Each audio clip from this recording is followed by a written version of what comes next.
Hot take. If you would treat your sons and daughters differently simply based off of sex, that's child abuse. There were a handful of comments on that video saying, this isn't a boy issue, girls do it too, or referencing that I'm just a girl meme. And listen, yes, any child can try and get out of task. Kids are kids. But that's not the full story when it comes to boys. And the reason I'm intentional about correcting this behavior in my sons is because boys grow up in a culture that rewards and excuses incompetence in a way that girls do not. Did you hear that, guys? If you're incompetent at your work, you just feign ignorance. You'll be fine. It's not like you'll get fired or anything. Taking a test? Oh, I just didn't know. Oh, you'll be fine. They'll just give you a passing grade. This is what happens when you live a life through a lens that doesn't exist.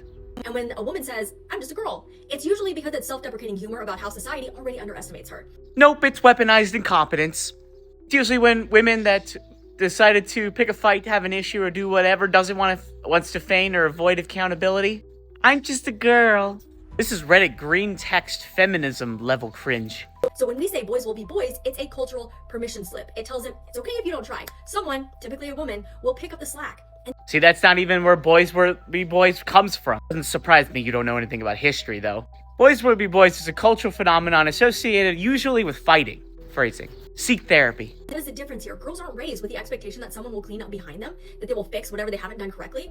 Women aren't praised for doing the bare minimum. But boys and men and husbands and fathers, they're often socialized to believe that domestic labor is optional. Or that... Don't you love it when they argue with themselves in platitudes? Men are raised with the expectations of running a household, feeding their family, taking care of everything financial, and then on top of it, come home and then help all the associated house labor. In other words, you really have 12-hour work days if you work 8 hours in a field or whatever. Not to say women don't work too. I won't fall into her trap of like making this a men's versus women things every 5 seconds. So it's literally the opposite. Doing it poorly means that a woman will just redo it the right way. And that's how weaponized incompetence forms. So I asked a psychologist about this one. And according to the woman psychologist, this is a form of deflection because what she's actually describing is control. It's not that things aren't done right. It's not done the way she preferred. It's controlling behavior. Not because a kid didn't put away the train tracks perfectly, but because adults teach boys that the consequences of doing a task half-assed aren't theirs to deal with. So no, this video wasn't about shaming my son. It was about interrupting a pattern that grows into moms silently carrying the entire household, wives feeling resentful. We're finally back on track to the thesis statement here. So basically, she forces her sons to do things she wouldn't make her daughters do, treats them terribly, and on top of all of that, when women just say, it's just a girl thing, they get out of it while the boys get harassed.